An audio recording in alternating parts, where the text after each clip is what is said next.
gun violence epidemic, and we have a wonderful lineup for you this evening. We'll give you a little bit more details. It's just setting the tone, but we will go ahead and have opening prayer at this time by Donna K. Scarlett.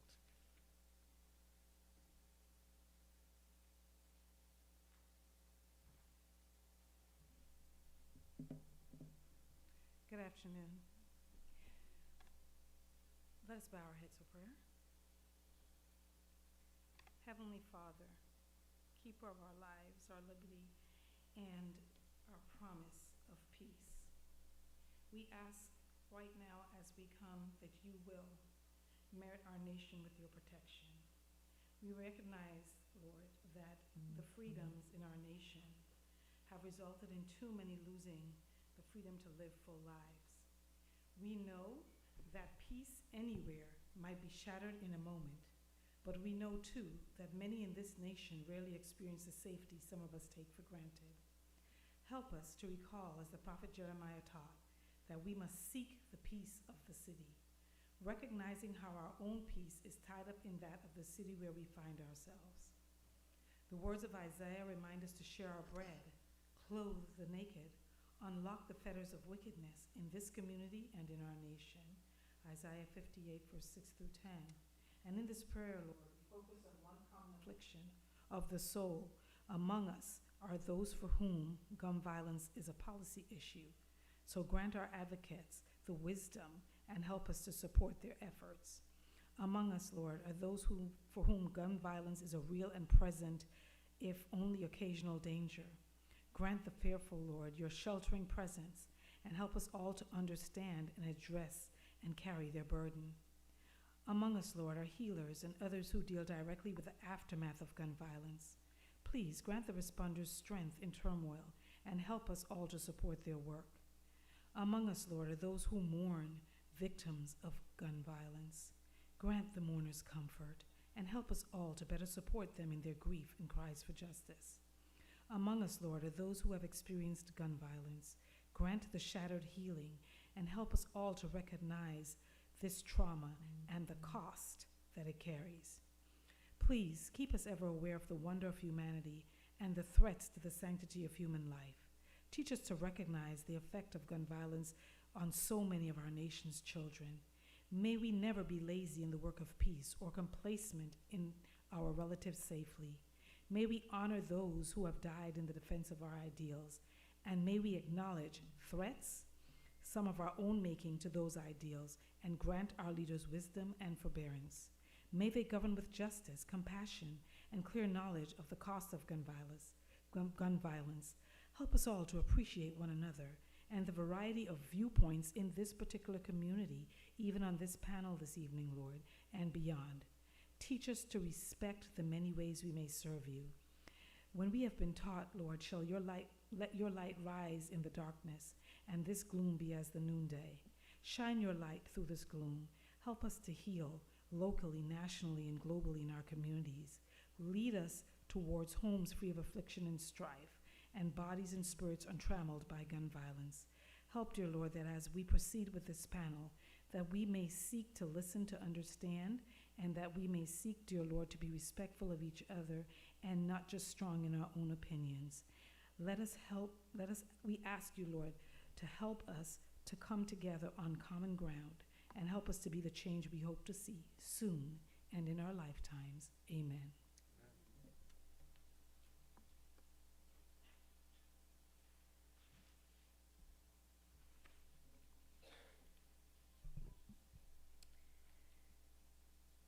Today we're going to be having some real talk on combating the epidemic of gun violence.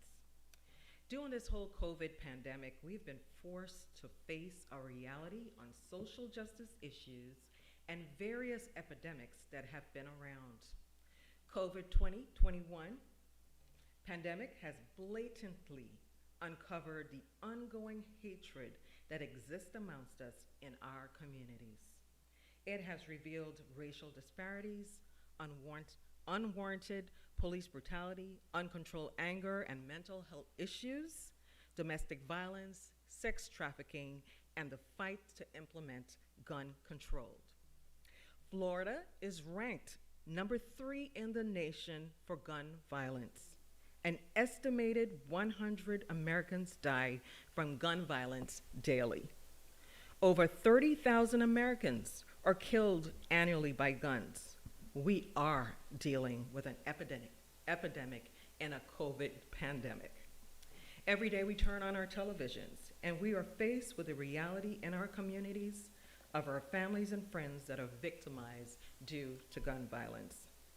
This is not the guy down the street's problem. This is our problem. Our forum this evening will be addressing the current crisis of gun violence. Various persons on our platform this evening will be sharing their personal stories of their families being victimized by gun violence.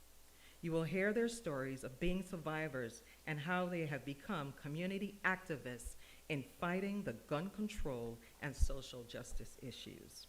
Without further delay, I'd like to introduce to you our facilitator, our first elder here at Tabernacle Church, an attorney, Baldwin English Jr., who holds the position as External Affairs for Florida Power and Light. At this time, I'll turn the program over to him, and he will introduce to you our panelists this evening.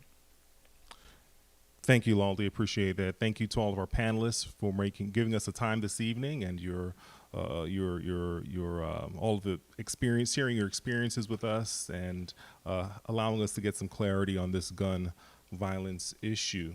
We're here at Tabernacle Seventh-day Adventist Church, and we're happy to partner with Albert C. Pierre and Pure Reality for this most informative talk. And this church, I grew up at this church after moving down here from New York, and one of the young ladies I met a few years after being here, her name was Sabine Solomon, and Sabine was like a little sister to me. One weekend we went to a youth program up in Fort Pierce or Palm Beach, somewhere around there, and I specifically remember her singing a Donald Lawrence song in the car, singing along with the Donald Lawrence song in the car on the way home, and it sticks out in my mind because she was singing the wrong lyrics, right? And we kind of laughed about it. And the following week, she was working at Kentucky Fried Chicken up there in Miami Gardens, off of 441 around 200th Street, a little north of 199th. And that facility was robbed at gunpoint that night.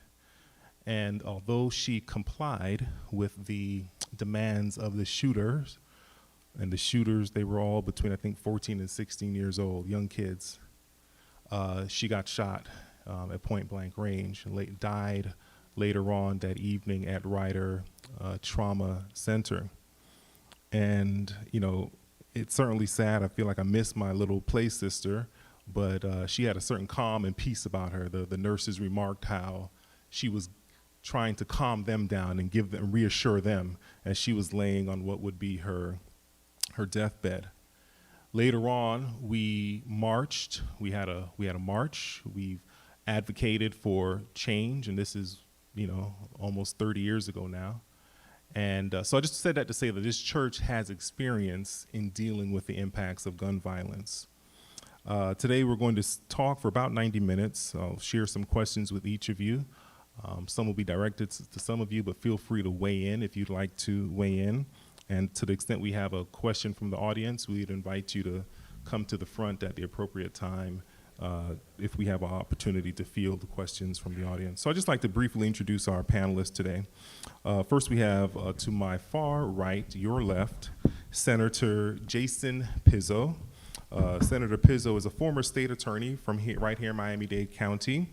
Currently, he is a state senator for essentially the whole of Miami-Dade County since 2018. Among his other committee obligations, he is a chair of the Criminal Justice Committee. So welcome, Senator Pizzo. Next to him, we have Denise Brown. And Denise Brown, she runs the RJT Foundation, a safe haven for families of murdered children to share feelings of grief and to also take a stand against violence through promoting volunteerism, safety awareness, and mentoring. So thank you, Ms. Brown, for being with us. Next to her, we have Crystal Foster.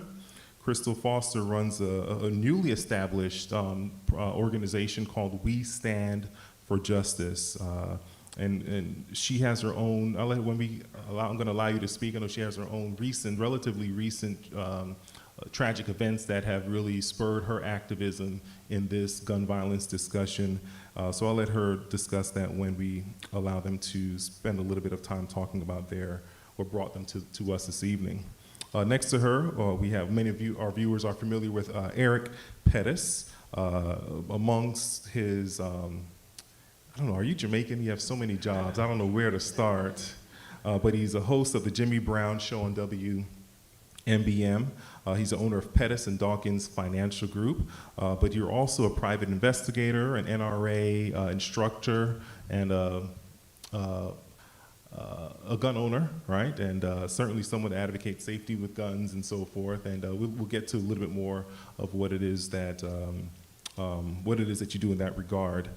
And last but not least, we have Queen Brown, the host of the Queen Thompson Brown Show, also on WMBM, and she is a founder of an organization called Mothers Against, or you work with Mothers Against Gun Violence. Are you affiliated with that organization? Then That's the name of it, but I have attended their meetings. she's attended her meetings. Okay, so we'll let you discuss that thank you. I apologize for that's my fault. So my first question here, I'd like to kick it off with let's kind of put in context what we're discussing here this evening about our personal interactions or personal experiences with gun violence. So I know that Denise Brown, I'd like to start with you, and then Crystal. I wasn't sure if you had a personal experience, but we'll talk about that. You did, okay, so we'll include you on that conversation as well. So we'll start with Denise Brown. Just share with us some of the circumstances that originated your advocacy in this gun violence discussion. Good evening. Can you hear me? Just make sure that power is on there to the right. Good evening. Good evening. My name is Denise Brown. I'm a Faith in Florida Live Free organizer and also the CEO and founder of RJT Foundation. RJT Foundation is a nonprofit organization that helps families that lose their loved ones to violent criminal acts. It's never easy losing someone you love, especially to violence. I know all too well the devastating impact because me and my family, we went through a traumatic experience in 2012, which prompted us to start the RJT Foundation and my work within the community through Faith in Florida. My son was murdered and his friend by senseless gun violence. They both were young, expecting fathers. My son was 20 and his friend was 19. And they never got an opportunity to see their children be born.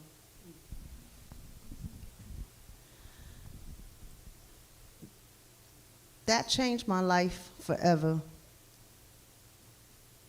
I didn't think I would be able to cope. I didn't think I would make it. Nothing had ever traumatized me to this magnitude before. This is a pain that I wouldn't wish on anyone. The violence is real. It's been around for a while. And I personally think that gun violence won't end, but we can certainly work together to reduce it. My son, he was shot 4 times. When I arrived at the trauma center, nobody really couldn't tell me anything, explain to me. When I arrived at the trauma center, I was thinking that I would still be able to see my son. But unfortunately, when the counselor came out, the police officer, I approached him and he told me I needed to speak to the counselor. Then the counselor when she approached me, she told me I needed to speak with the doctor. So everybody was pretty much passing the baton. And when the doctor saw me, he could barely get it out, but he told me he tried to save my son, but he lost a lot of blood. He was shot in his face, he had dimples, he was shot in his neck, and he was shot in his chest. And by the time they told me the fourth area, I was completely numb, so I don't even remember where the fourth area was. And it still didn't dawn on me that he was gone, because the doctor didn't come out and say it. He just said he was shot 4 times. So I'm looking at him, waiting for him to take me to the back to be with my son. And he just was looking at me, so I'm looking at him like, when are we gonna go back? And he still couldn't bring it to himself to say that he was gone. So I said, so what are you trying to tell me? My son didn't make it? And that's when he just shook his head. And I felt like the life just left me. My heart seemed like it just shattered. I'm trying to find the best way to describe the emotions. You feel lifeless, helpless, angry. You have so many more emotions at that one moment that you're just like you're walking in an outer body experience. My son's friend, he managed to hang on for a few hours, but he died shortly after from a shot to the head. This work that I'm doing now in the community has become just a part of my life. I live, I breathe, I think each and every day of ways to help reduce the violence, think of more ways to help families cope, think of solutions to make our community safer. It's been a challenge, because when you don't have adequate funding or the support that you think the community would give you after such a trauma, it makes it more difficult. We can talk all day, every day about the issues and the situations, but unless you've actually lived this and know the magnitude of it, it's gonna be difficult to try to bring solutions and find ways to reduce it, curb it, or if you think you can, end it. So I just hope that after this conversation, we all find it within our heart to go to the next step, or find ways to just come together to bring solutions to make our community safer. Thank you for that. I agree with you. We do not want this to be just a conversation, but a conversation with a conclusion that allows us to have some clear action steps about how we all can play a role in managing the gun violence situation here in South Florida. So thank you for sharing that story with us. Ms. Foster, would you like to share your story? Sister, want to say my condolences to you, Ms. Brown. This is unfortunate, familiar story for so many people. So many people, especially with this epidemic. It's like it's a gun violence epidemic, and we're losing loved ones, hundreds of people around the world every day. My sister-in-law was killed in 2012. She had 5 children in a drive-by shooting coming from a club. She caught a ride with a friend, and they sprayed bullets all in the vehicle on 36th Street and 7th Avenue. At the time that happened, I'm 44 years old. I have no children. My sister doesn't have any children. We took the responsibility to help my brother with his children and took in some of the kids to assist through the process, because there's no grieving process. And throughout our journey fighting for justice, we realize that when you're alone in this fight, you take your tragedy and you turn it into a purpose. And as I was going through this journey, raising children, 10 months in Pampers, don't even know how to change a pamper, don't know how to make a bottle. It was extremely difficult. Going through school, preparing myself, and I just feel like God does things for a reason. I think God was just really purposely planning on how to change myself, work on having patience, and become a mother. And this was the way of him making me to become a mother. And in this process, the father of the children, which is my brother, was also murdered in 2015 by a police officer in Homestead. My sister-in-law's name was Lakeisha Lampley, and my brother's Edward Foster III. And he was walking to the store, doing his normal daily routine in broad daylight in front of so many people in a community full of people. And he was profiled, racist officer that at the time had killed 2 people and shot 5 people in less than 10 years, gunned down my brother, multiple bullets in the back. My brother had his hand in the air on his knees and praying for his, begging for his life, and was executed. And, remind you, these are the children that we're raising.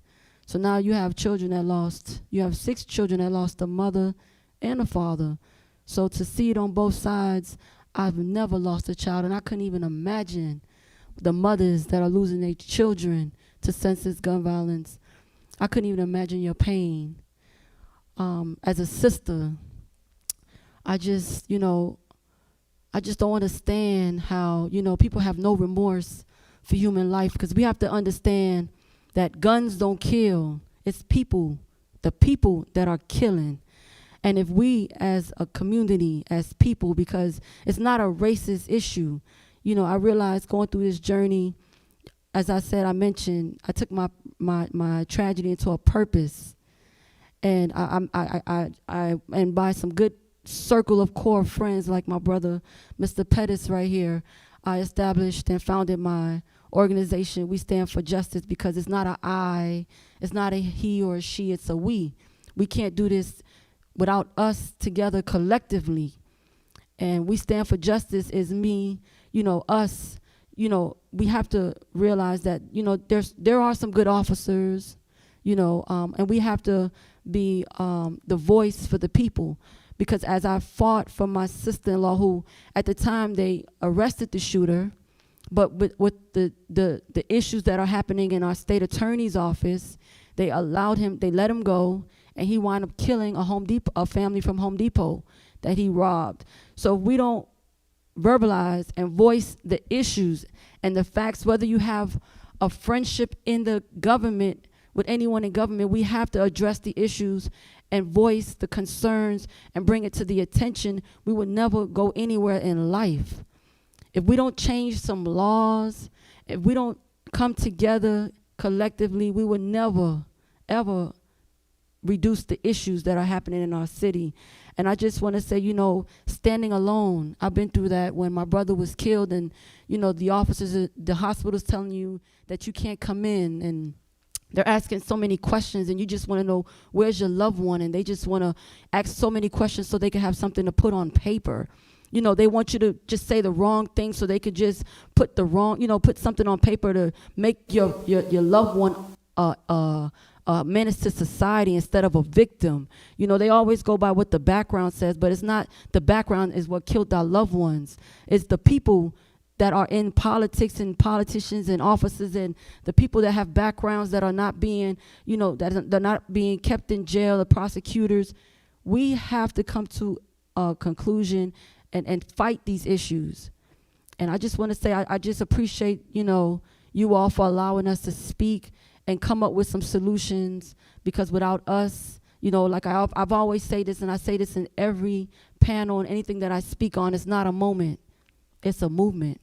It's a movement, and it's a movement of us changing the system the system in itself. So again, you know, fighting, raising children with no parents is a journey. But again, I've learned to be the voice for other families that have not been able to get anywhere, because not one politician, not one leader, not one pastor, no one stood with me through this fight. I've been fighting for 5 years with my brother and since my sister-in-law.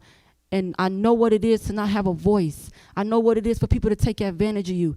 And you cannot be afraid to stand in this fight if you want to fight for change. You have to stand and fight for yourself and for the people. And the only way we could do it is in ourselves. And I thank you all for having us today. Thank you so much for sharing your story. Queen Brown, I'll turn the mic to you. I understand you have also a personal connection to this gun violence issue. Yes, sir, I do. Hello, can you, thank you. Good evening. Thank you so much for hosting this forum. I think it's very important, and it's great that the church is involved, because we can't do anything without God and without the church. You're very important to this whole process. Just want to say hello to everybody on the panel. Hey. My name is Queen Brown. I was born and raised right here in Miami-Dade County. I am the wife of Brother Rob, my husband, right here on the front bench. Elder Rob, we call him Brother Rob, on the Queen Brown Show. I'm the mother of 4 adult children. My daughter Elizabeth, Monique, Iwan, 3 grands and 1 bonus grandchild. She was addition to the family. She came in the family with the marriage, so that's my bonus granddaughter. To tell you a little bit about myself, like I said, I was born and raised right here in Miami-Dade County. I am a graduate of Barry University. I have a bachelor's degree in business, have a master's in organizational management. And after the death of my son, I was so complex, so confused about how an innocent person could be murdered by someone he never saw in his life. So I went back to school, I didn't get the degree, but I did all of the work. I did the first foundation year in social work because I wanted to understand human behavior in the social environment and what make kids kill. That's the way I was looking at this whole issue. I'm a Miami-Dade County employee of 34 years. I did start an organization called Violent Intervention and Prevention Services, Inc. It still exists. I just didn't have enough time to run a full-time organization, and I definitely wanted to get my 35 years of Miami-Dade County in. So I decided to return to work, and it was just a big load for me. My son, at the time of his death, he left a 12-month-old baby girl that wasn't walking yet, and that was one of the things he really wanted to see her take her first steps. And unfortunately, because someone stole his life, he never got a chance to see that.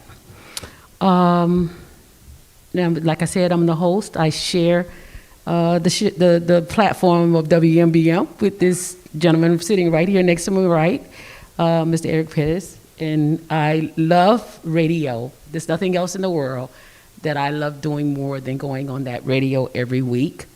We're on Sunday from 2 to 3 p.m. We talk about community issues, anything relative and related to gun violence. It doesn't have to necessarily be the gun, but it could be anything that can affect, some of the issues that lead to violence. I was a CNN hero in 2007. Had the opportunity to be recognized as a community hero for my work in the community. My son was murdered October 26, 2006, and that was by far the worst day of my life. I didn't see it coming. My son was 231. He was 211 pounds. And he was the epitome of health. And the reason I say that, because exactly 1 month before his death, September 26, 2006, he received his endorsement signed off by the medical examiner's office that he can carry hazardous waste material September 26, 2006. And on October 26, the same medical examiner's office signed his death certificate. You know, we work hard, all of us mothers, aunties, uncles, to raise our children.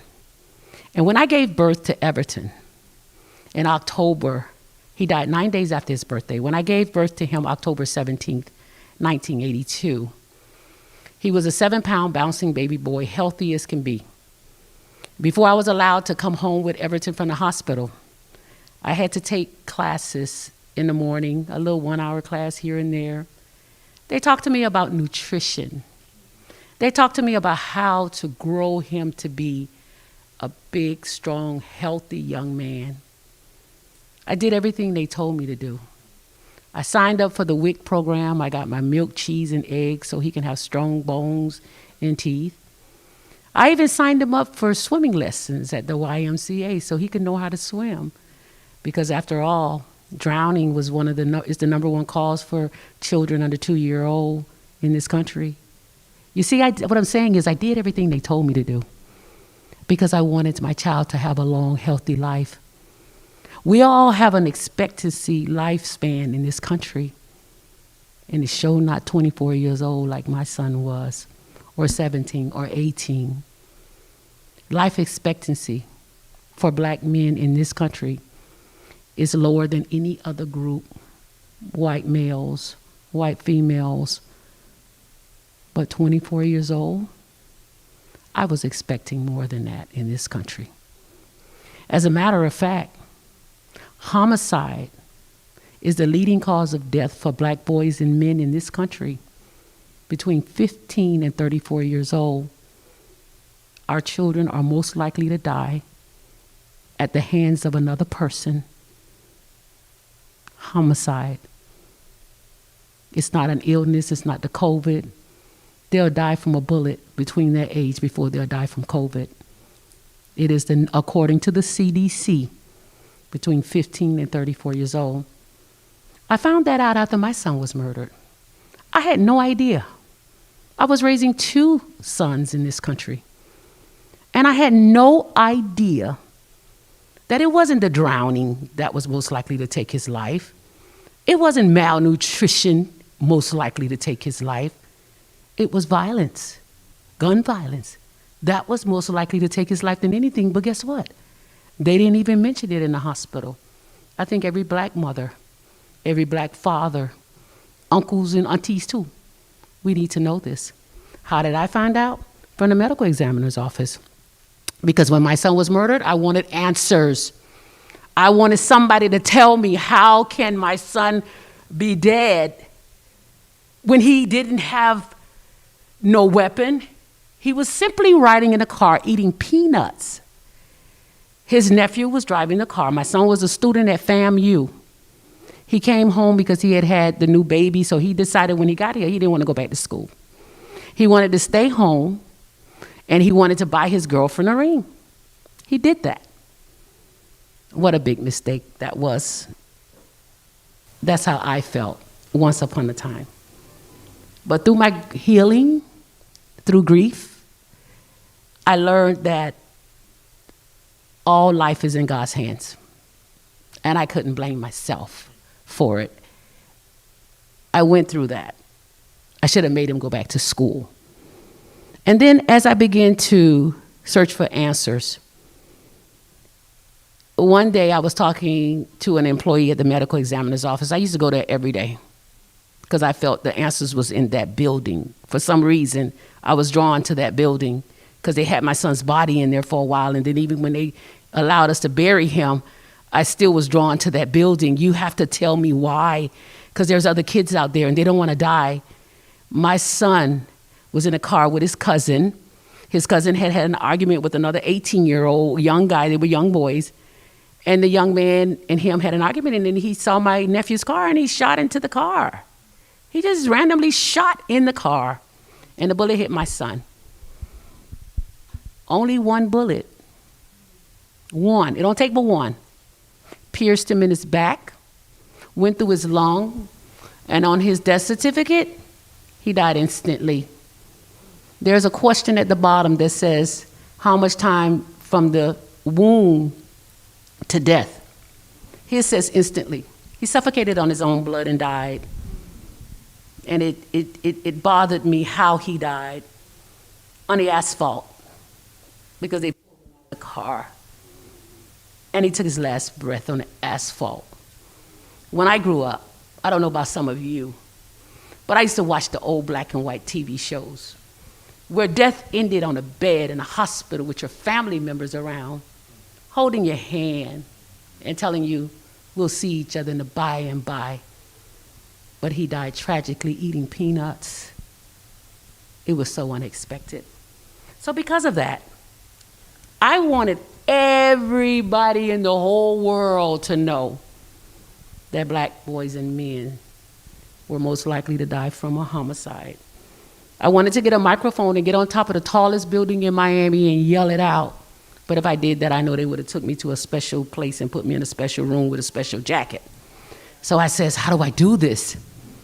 I went to different radio shows around Miami. And I asked people, I said, the program managers, I says, I want to do a radio show. They said, who are you? I says, I'm Queen Brown. They said, what kind of show you want to do? I says, I want to talk about the violence, the killings. They said, who's going to listen to something so morbid?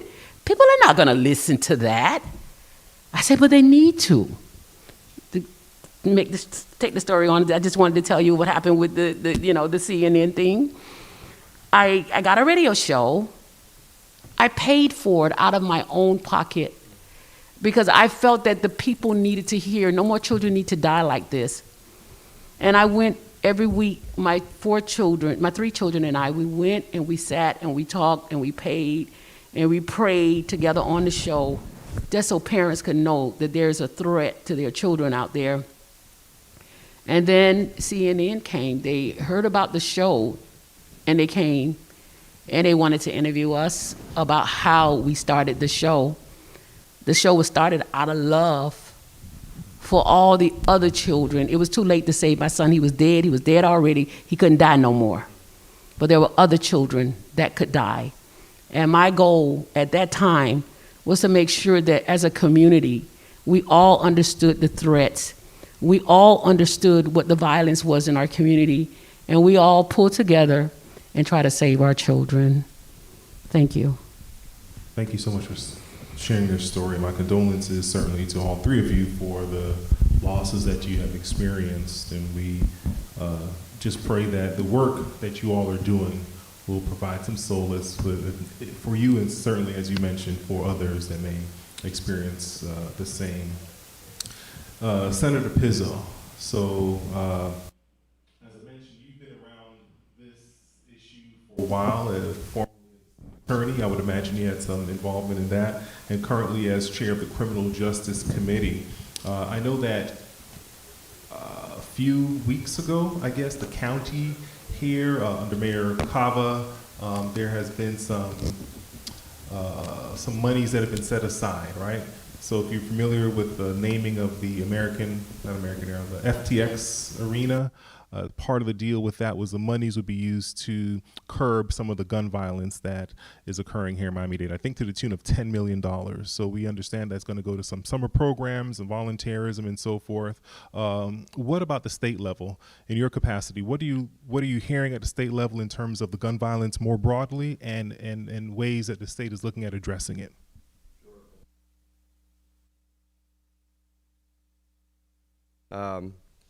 You had mentioned that I may have had some experience with this issue.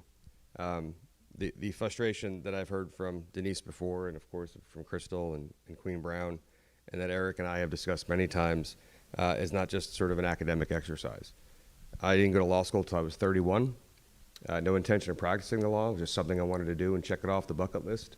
I ended up acing criminal procedure, the highest grade. Someone said I belong in a courtroom, which was strange because I used to root for the bad guy in the mafia movies. And I went to the state attorney's office. It was a 3-year commitment, which I happily accepted. And you rise up from misdemeanor crimes, and then you go to the juvenile division, and then you go to adult felony division.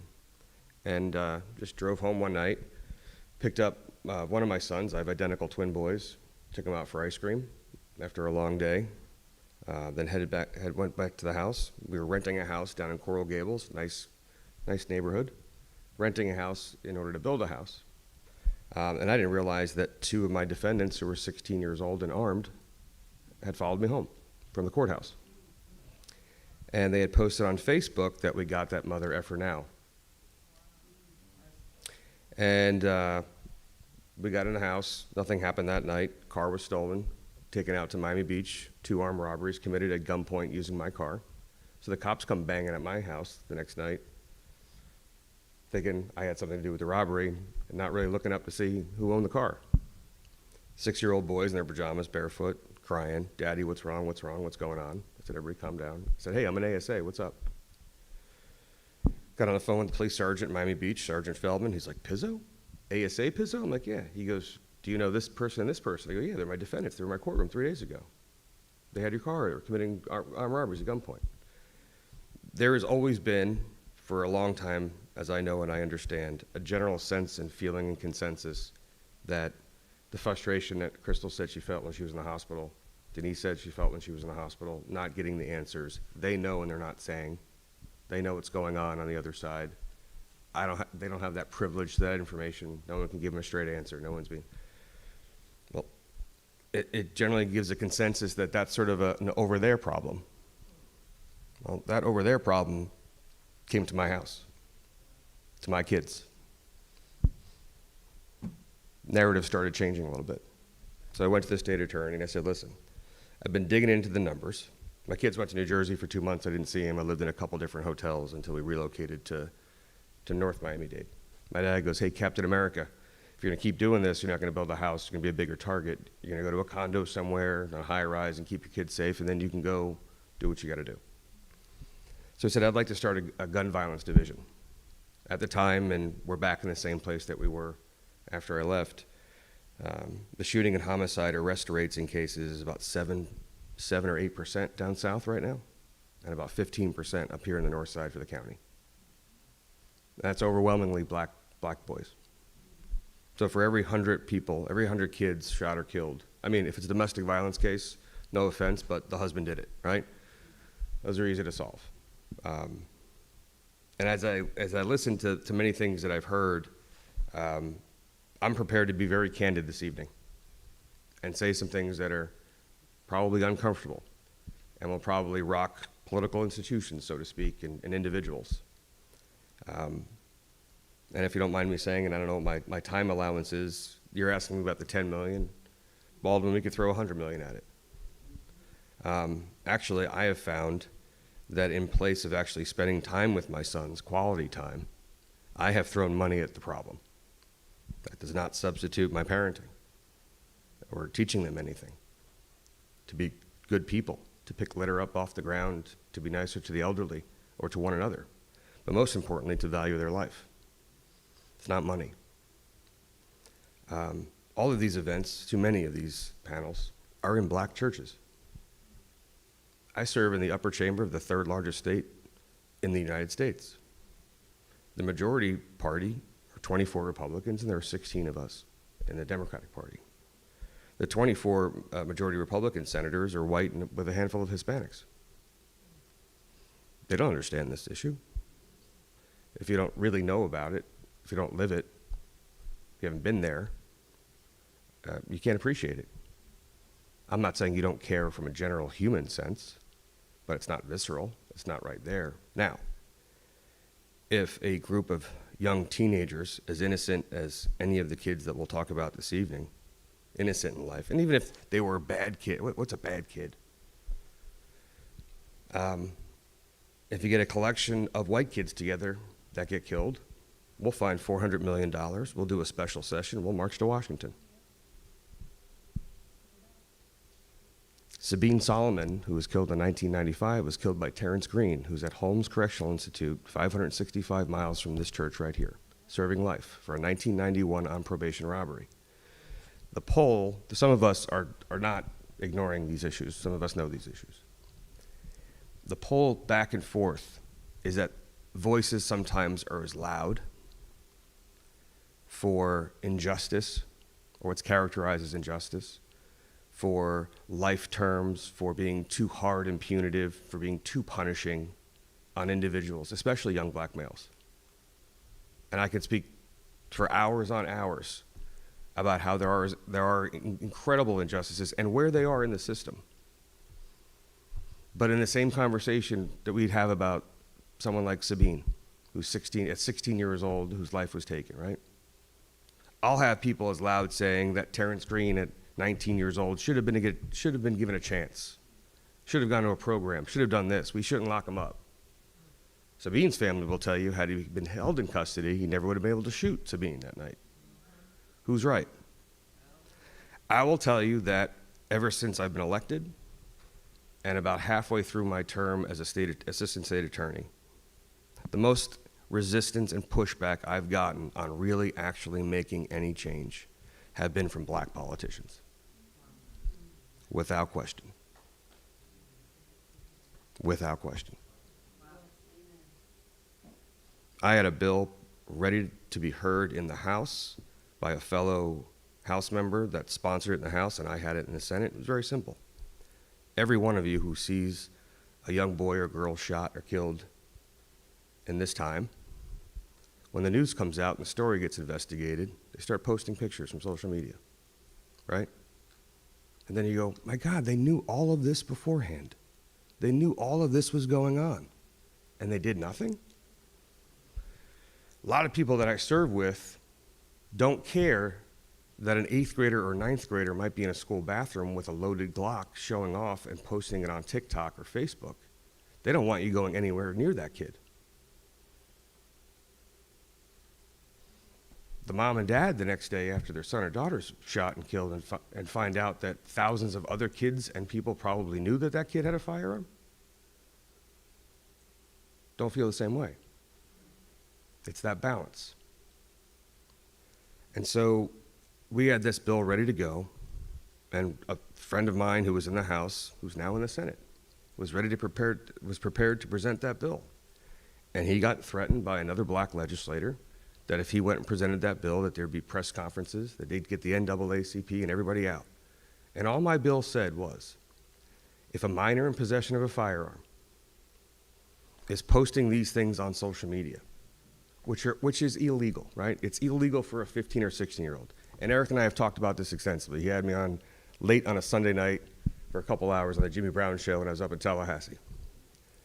I wasn't looking to criminalize anybody. I never, ever, ever felt good and happy about charging a black, white, or Hispanic male with homicide or a shooting. Never. I never felt good. I never felt great about a guilty verdict. I felt closure for the family that was seeking justice, perhaps, but I never felt good. It was never a high five. And so my mom told me, she goes, when you're going to run for office, she goes, I know you know this because you're my son. She goes, I don't want you going to black churches and talking about criminal justice reform and prison this and that. She goes, go to white churches and talk about gun violence and criminal justice reform. So when you ask me, what am I hearing? We need to have these conversations in a more universal sense. Nobody here, I don't think, unless we start talking about baseball or something, is going to disagree with anything I'm going to say. And that goes the same for the people who run for office and sit in office. When Andrew Gillum was running for governor, we were just talking about this the other day, he said, oh, it's good to see you again, while he was campaigning. I go, Andrew, it's not good to see you. I'm seeing you too much. I see you 3 times a week. I go, Andrew, we're in Liberty City in front of 155 black, female, 55 to 75-year-old super voters. You have their vote. We're not moving the needle in this room. I would like to see you in Ocala or Gainesville. I would like to see these conversations in Ocala or Gainesville. This is cheerleading to some extent. But there is some stuff here that some of your politicians tell you, and everybody, oh yeah, okay, when they go to Tallahassee and they take that trip, they forget all about it.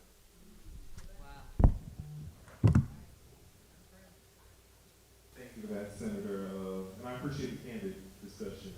Sometimes those discussions are difficult to handle, but we need to explore truth. We need to explore facts and make the best decisions based on both of those items. There is as an aside, there is a great documentary that I watch. I think it's called Philly DA. I don't know if you're familiar with that, but it's on PBS, and it discusses the current Philadelphia district attorney there and a lot of reform that he wanted to do, and then faced with the challenge of saying, all right, now I have this police officer that got shot, and and I wanted to kind of be more lenient in some of the laws, but now faced with this tough decision, what am I going to do? And a lot of pressure. Anyway, that's an aside.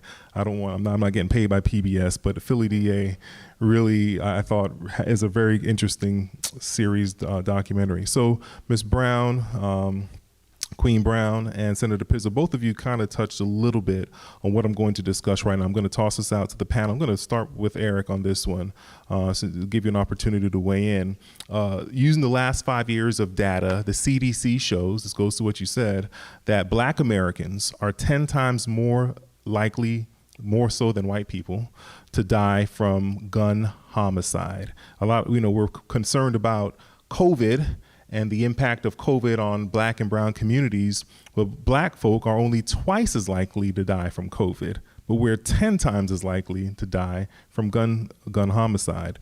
Several studies suggest that the increased rates of gun violence in Black and Latino communities is due, at least in part, to systematic racial discrimination and inequities in healthcare, housing, and education as kind of the underlying issues to what Senator Pizzo was alluding to.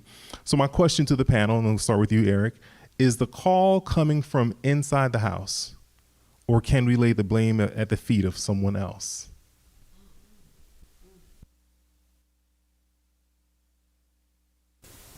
We as Black folks spend too much time blaming ourselves for the conditions that we are faced with. Many of us have bought into the myth that everything is our own fault. We've bought into the myth that racism doesn't really exist. When we had affirmative action, for example, we were taught that we don't want to have those advantages of affirmative action because we don't want to get a job because we're Black. We want to get a job because we're good at it. But unfortunately, because we are Black, people don't ignore that fact when they're making those selections for those jobs. If you look at, did we benefit from affirmative action, all you have to do is look in places, I tell people all the time, look at places like Prince George's County, Maryland, where you have four cities with the highest proportion of Black millionaires in the country.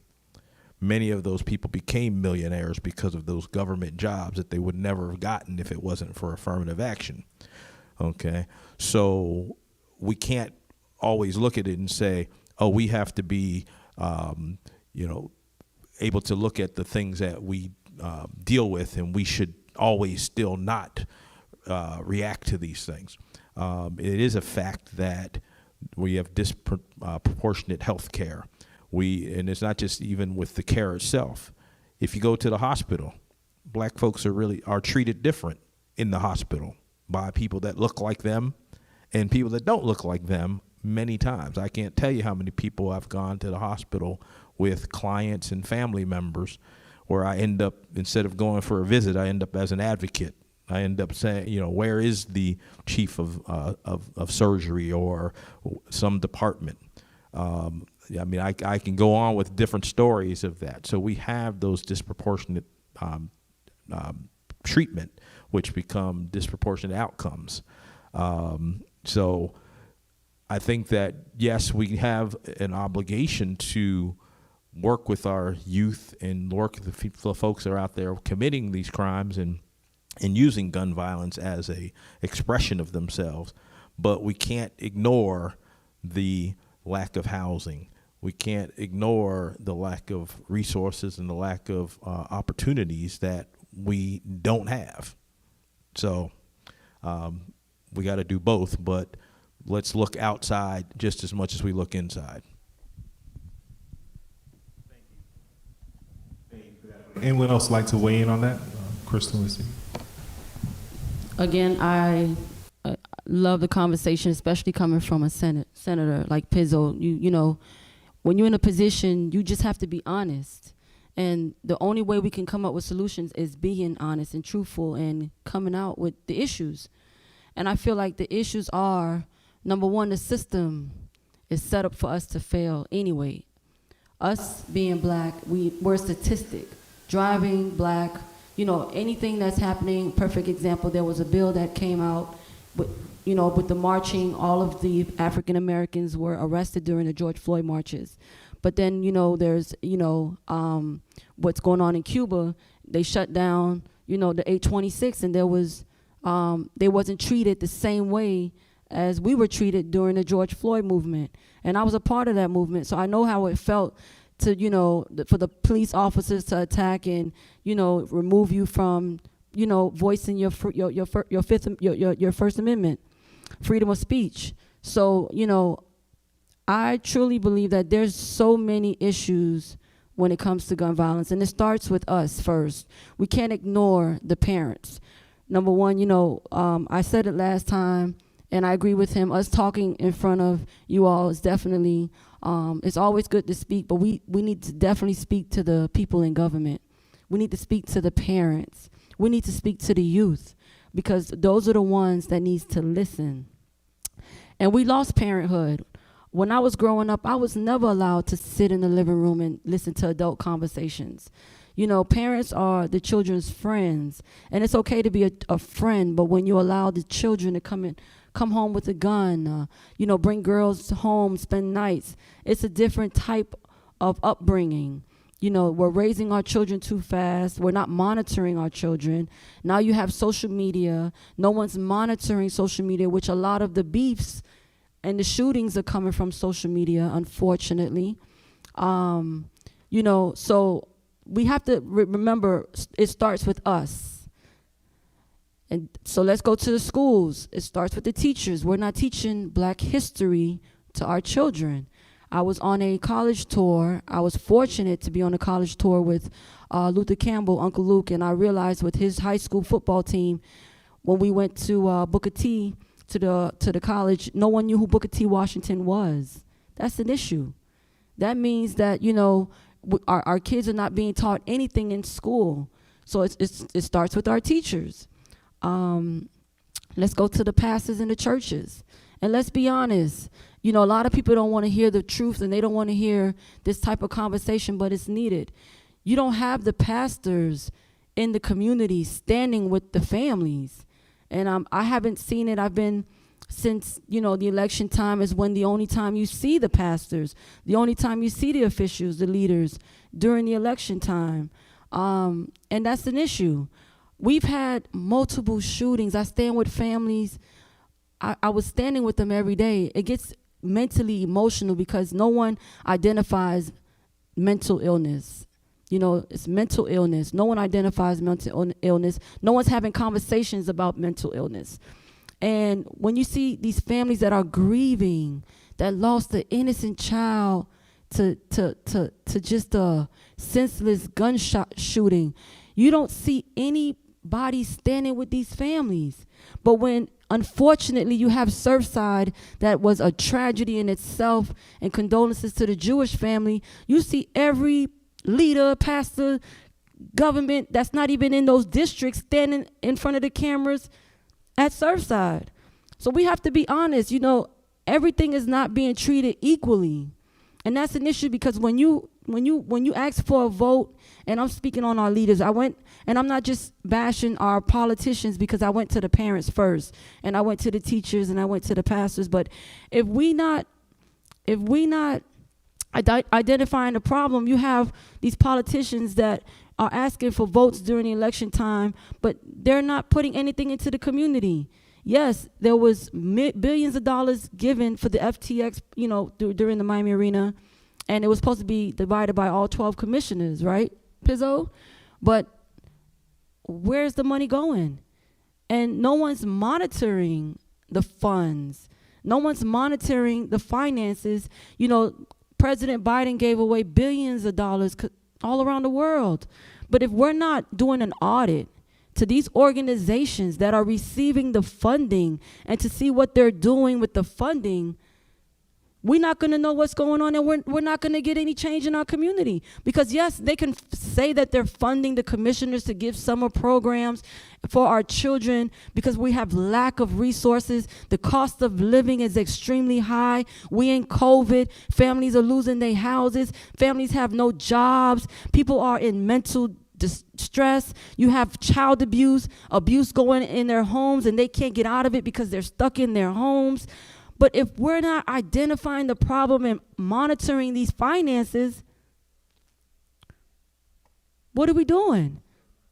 And so I totally feel like something needs to get done on a higher government. Some laws need to be changed because it's only affecting the black people. We have black children that are sitting in jail, just sitting there for no reason because it's a business. Death is a business. And as I go through this process, I realize, and I hate to step on anyone's toes, and I'm going to say it, but a lot of our funeral homes are tied in with the pastors. And yes, it's a business, but what kind of business? Let's be honest. This is what I noticed. When a child is, and everyone needs to know this, because I want everyone to understand the process and don't go through what these families are going through. And I see it, but no one's going to speak on it because they're afraid that their money and their funding is going to stop. I don't get funding. I don't get any finance assistance. I do this from the heart because these mothers up here lost their children and they need to know the truth. But a lot of these, when your child is killed on a government property, that child, that family is given $7,500 from the Attorney General, state attorney. But no one realizes that these funeral homes are jacking the prices up. $8,000. And I saw 2 families that came to me. And they'll come, as soon as your family, it's on the news and they say this loved one passed away. Here goes the funeral director. I'll take care of your son's funeral. And if you don't have no money, don't worry about it. You could just pay it at the end. That the state gives you this amount of money and you could just give it to me when it comes. And they don't realize because you're grieving and you just right now just going through a process like, how did my son or my daughter died? I don't have the money. Thank you. I appreciate you helping me. But they don't realize they added $8,000 to the end of the invoice. And so now the family's not getting anything because it was just given to the pastor who's dividing it with the pastor who's hosting the funeral home, who's doing the funeral. So let's be honest. This is what's going on in our community, in our black community. We're fighting each other and we're robbing each other. Wow. And I wanted to say, you had mentioned who's to blame. Is it the families? Oftentimes the parents are being blamed in urban communities. I found that out. And oftentimes when our children are murdered, the first thing they do is dig into the background and try to find reasons to justify why that child was murdered, which I think is so disrespectful to families that are already traumatized and trying to deal with the loss. And then the resources are few, and our children have to continue on like business as usual. They don't get a break. They're expected to just go back to the daily routine. For instance, when my son was murdered, I have another son.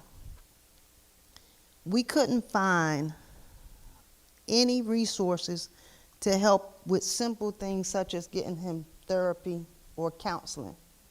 The insurance that I had for him, they said they didn't cover that. I went to some of the community-based organizations and they couldn't help. You still had to pay out of pocket, which I think that when something like this happens, just like at Parkland, you should already have resources available that the family shouldn't even have to worry about paying out of pocket, because this child was a child that was in school that had to go right back to school. He didn't get a break. He didn't get a grieving break, which we know if it's hard for an adult to cope, imagine a child trying to go back to school and focus on schoolwork. Now he's kicked off the football team because nobody understands why he couldn't keep his grades up. He didn't just lose one brother, he lost another brother 2 months later as a result of suicide because he never got over his brother being murdered. So you have a young man that's trying to continue and focus, and nobody can't understand why he's acting out. So that's why I'm saying this to say, you cannot expect gun violence to end or change if you're not really even going to the root. You just pushing them along. You just expecting them to continue when they need some kind of therapy and some kind of help. That's just one piece. When my son passed and he was expecting his first child, I don't know if any of you know this, but if an individual is expecting a child and she's not married to that person that's murdered, when that person is murdered, we as a family had no rights. We had to try to prove that the baby, when the baby was born, belonged to our family. That's another trauma. We had to go through getting blood tests, going to family court. All of that cost us money. Imagine some families who are experiencing economic hardship, them trying to pay to prove that a child is theirs. So that's a whole nother trauma. So you got trauma after trauma after trauma. And the list goes on.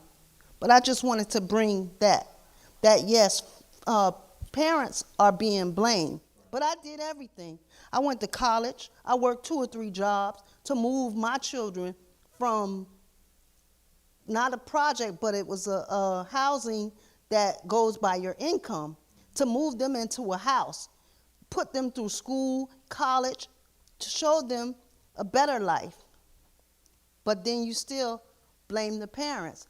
Where did I go wrong? I took them to church. I told them always how to treat people with respect and listen to your elders. We can't follow our children 24 hours, 7 days a week. We cannot do that. We have to let them make some choices. Even you do the best you can with them and raise them the right way. People have their own minds. So they do blame the families, and that's very disrespectful, because my son came from a good home, and I used to hear a lot of things in the street, and nobody even really knew him, what kind of character he was. They just developed their own idea about him.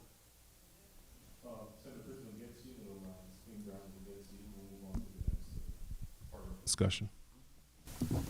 Okay, Queen. Cool. You can go ahead. You said you wanted to say something on that? Yeah. Okay. Yes, I agree with everyone, all of the comments that were made thus far. Okay, so all of the comments that was made thus far, I agree with everything that was said. We can definitely say that this issue with gun violence and just some of the violence in our community, we got our work cut out for us. There are a lot of things that are at play. There are a lot of things that needs to be changed. There are a lot of things that need to be revamped, revised. You asked the question, I think, whether or not we need to go into the homes. Yeah, where does the blame lie? Correct. Yeah. I don't necessarily look at it as a blame, but I definitely feel that there are some things that we can do inside the home as well as outside the home. I think both places need to go hand in hand. There's a lot of things that's happening inside the home. I think it's a lot of learned behavior. I think the more that people know and the more that people understand, I think people will do better a lot of times when they know better. I know in my situation, in my case personally, and I'm here to tell my story and my experiences, because I'm one of those persons that in our community went through a horrible tragedy. And it's by the grace of God, people in my life, friendships, relationships like with Denise Brown and others in the community, bonding together and just exchanging. But I think it's some things that we can do at home as well. I think a lot of the stuff has been passed down through generations. I go way back, even with like how we're treated. I was telling somebody the other day, when I was like, I remember being in first grade and being sent to the principal office and getting a spanking, maybe getting one spank or two spank because I was late for school. I was only 6 years old. Somebody brought me to school. You were in control of that. You know, but when we use that type of punishment to, I don't know what they expected it to do with me. Gonna make me, you know, make my mom or somebody bring me earlier. My sister, don't stop to the store, but take me to school.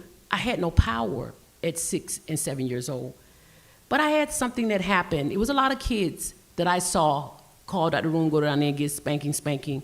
We had a principal that walked around with a big paddle in his hand. I was at an all-black school, Arlington Heights, and we had a white principal that walked around with a big paddle at the kids. Then in second grade, I had the opportunity to go to North Beach Elementary School. My mom worked across the causeway. And my sister and I, and one other young man, were the only 3 black kids in the entire school. It was an experience that changed my life. I was there from 2nd to 5th grade, 4th grade, then I did 5th grade on the other side. I never saw a principal walking around with a paddle. I saw a principal that was hugging the kids. I never went and got spanked if I was late for school. It's the environment. That's why I wanted to understand, why are we at the place where we are in America? And we're using a lot of those things in our homes. When slavery was in effect, what did they do? They had whips. They beat us into conformment. You're gonna conform with what I say. It was a whip. And we as parents, a lot of us, we do that too. We whip. Now, I'm not talking about discipline, because I do believe in discipline, but we have to do it, but we can't just whoop and beat, because what you're teaching is through violence and power and beatings, you learn to control. Well, you know what? I'm using my fist. I saw my daddy last night. He came home and the food wasn't ready. My mama was on the phone and he hit her upside the head. And what did it make her do? Get up and go do what he want. So I, as a kid, I'm watching this. I'm seeing this and I'm learning. They're watching us. So now when we go out and that dude got my ball, guess what? I know what my daddy did. I'm going to hit him upside his head. So a lot of it is learned behavior. But the beautiful part about it, behavior can change. It changed with me. I remember, using that strong arm, using that fist, using that spanking, and you get in there, you bend out, and was no teaching with it. So we got a responsibility too. And yes, we need better legislations. Of course we do. But we have to also do some soul searching inside. How did we get here? We're on both sides of the problem. Move on. We have a lot more to get through. I'd like to kind of be more pointed in our commentary going forward.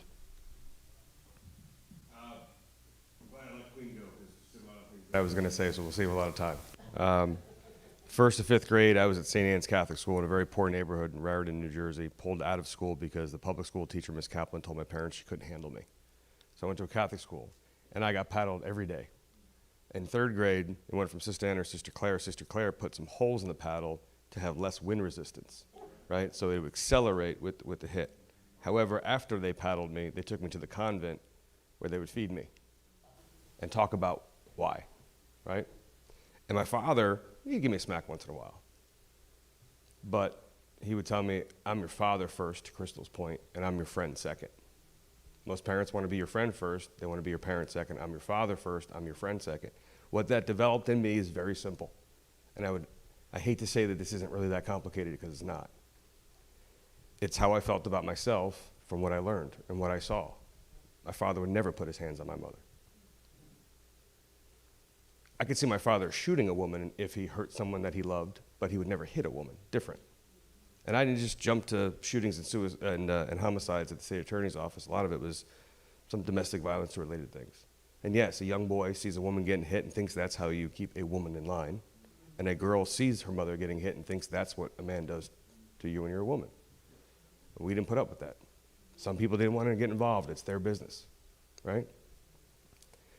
But I want to make, it's just very, very simple. I want to make this very, very clear. If I go over to Liberty Fields right now, right? If I go to Pork and Beans, if I go to Lincoln Fields, if I go to St. George or Pink and Grays, and I throw 3 M80s on the ground, all the kids are gonna get down on the ground. If I go throw 3 M80 fireworks in Sunny Isles Beach, all the kids are gonna look up in the air and look for the fireworks. So, and words matter too. So I understand exactly what Crystal's saying when she says mental illness. What we all really mean is mental well-being. That there is a steady bit of trauma and PTSD that's happening each and every single day. We went to a community center the other day and everyone's like, isn't this wonderful? This is great. Yes, we need help with this. We need help with this. We need help with this. I'm looking at the air vents. I'm looking at the air quality that will reduce a kid's immune system. The mold or mildew. The things that in certain upper middle class white neighborhoods, the mothers would never allow their child to spend the afternoon there. In certain community centers that we'll visit, the parents are just happy there's a safe place for their kid to be so they don't get caught up in the street and get killed. Really low bar, right? But when I think of housing, I don't just think of brand new and shiny, I just think of clean. My grandparents, my father growing up were objectively very poor. But it's the condition and the treatment of one another, and it gets down to, and again, I don't want to simplify this, I really don't, but the thing that I'm most concerned about as a father of 15-year-old identical twins is that they know they're loved, that their life is worth something, and that their friends and other kids' lives are worth something. And I will tell you that if I didn't have my dad around, or my mom being as equally as tough when he was out trying to chase a buck to make us have a better life, I would not have valued your life so much. And you please, someone tell me and explain to me how a 15-year-old in Liberty City right now, or Overtown, or the Goulds, or the Gardens, really can give you 5 reasons why and 5 reasons to demonstrate that the state of Florida or Miami-Dade County or the world really cares about him. And the last thing I'm going to say is this. Surfside's also my district, Crystal. And the story I'm most proud of the media's ever done on me was saying that I was behind the scenes, that I'm never in front of the microphone at a press conference. And my staff is mindful that I'm everywhere as much as the next place and equally. That I'm at 1829 Northwest 2nd Avenue with the folks over that are getting, evacuated out of their building, that have no place to go and no money. You're absolutely right. I even commented on Twitter the other day, wow, I'm seeing a bunch of my fellow colleagues and legislators who've never stepped foot in Surfside, but the governor shows up to hand out $1,000 checks, and there everybody is. James Bush has never been to Surfside, and there he is standing with the governor handing out $1,000 checks to first responders.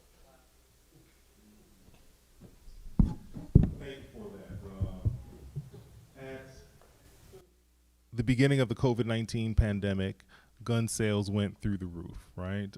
Prices for bullets, double, tripled, who knows? You couldn't find ammunition, long lines just to purchase guns or get licenses. When it comes to gun violence, protecting yourselves, the state of Texas recently passed legislation where you don't even need to, get a background check. You could just walk into the gun store, buy your gun, walk out, put it on your hip, and you're good to go. I don't think we can do that in Florida yet. Is that something that we all should be considering? Does that make us safer? I know you part of the NRA, Eric. You probably get magazines monthly or quarterly, and you all discuss these things amongst gun culture. What does having more people armed make us safer? I would say being someone who having a gun at a time that I can say that gun saved my life years ago.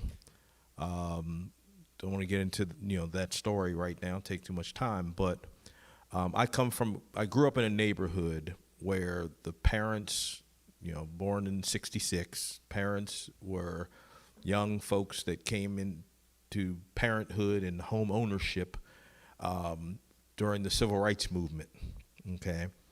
And one of the things when they moved into the neighborhood and houses were paint bombed and fire bombed by white folks that didn't want black folks in the neighborhood or in the neighborhood near the neighborhood, they activated themselves or became being activists. And we lived in a neighborhood that everyone had guns. Black folks that were going to defend their neighborhood from people who, like I said, would paint bomb and fire bomb our houses. Given that responsibility, all of the fathers had guns. All of the mothers knew how to shoot. The kids, as we got older, we went to the gun range, we went skeet shooting, and some of us even went hunting, okay? But I can tell you that to this day, which is now from the time, I'm 55 years old, to this day, no house in that neighborhood has ever been broken into, okay? Never. And that's a knock on wood because a lot of us are no longer there. My mom's still there.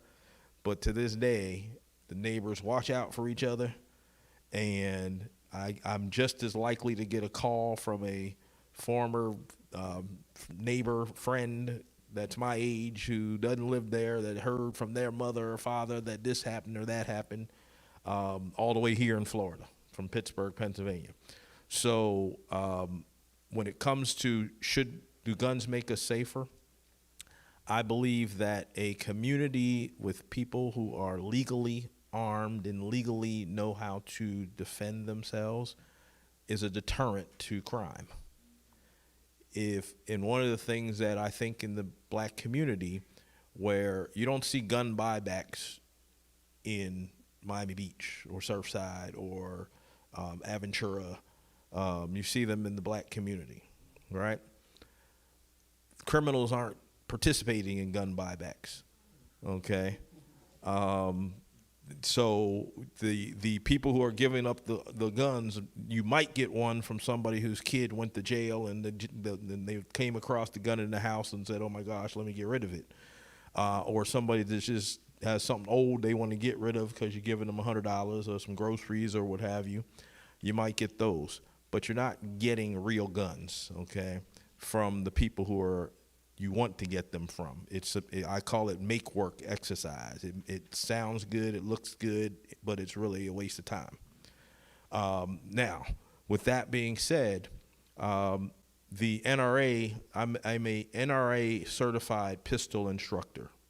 I did that because I was teaching so many young boys and particularly women how to use guns, how to get over the fear of guns. Why do I teach boys? Because boys will be boys. And before they learn from their friends in the street to be cowboys, I'd rather teach them the responsibility that goes with knowing how to use a gun and how it works. And so far, I haven't had any of the young men that I have taught do anything criminal or stupid, okay? And each one of them that has gone on to adulthood, that's become concealed carriers and all of that, understand that responsibility that goes along with gun ownership. So that's the reason why. But as far as the NRA, I can point out many cases and many stances that they have not stood up for black folks that were killed. Namely the Philando Castile case. Concealed carrier, stopped by the police, told the police he had his weapon, was killed, okay? NRA said nothing, all right? So being an NRA member comes with the territory as far as that. But whenever they call me on the phone and ask for donations, especially when they were calling me all the time when Obama was in office, which Obama was the best thing to happen to the gun industry from as far as sales standpoint. But every time they call me, I would say, how come you ain't saying nothing about this? Don't call me until you start speaking on this.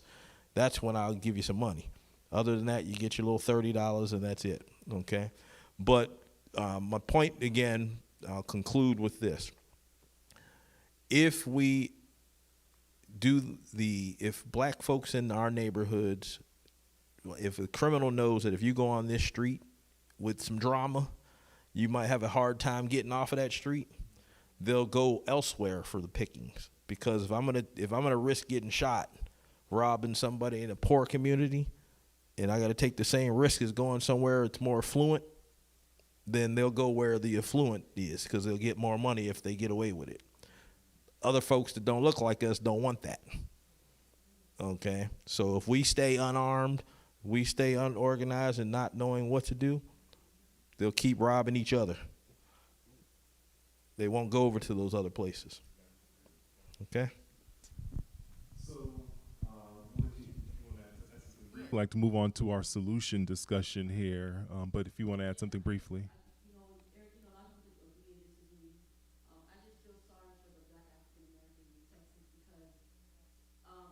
Know who would have a gun and who's not going to have a gun. It's going to make the officer's job more difficult, and it's going to give them more opportunities to shoot, although that's happening now. So it's just unfortunate because we do need guns to protect ourselves. If you're a single mother, and living in poverty and, in areas where it's needed, but it's just unfortunate that, they're not getting the training. So it's just leaving for me, I just feel like it's an open wound for the African-American communities in Texas because you allowing the officers to shoot not knowing if you have a weapon or not. Sure. Ms. Brown, you wanted to say something real quick, or?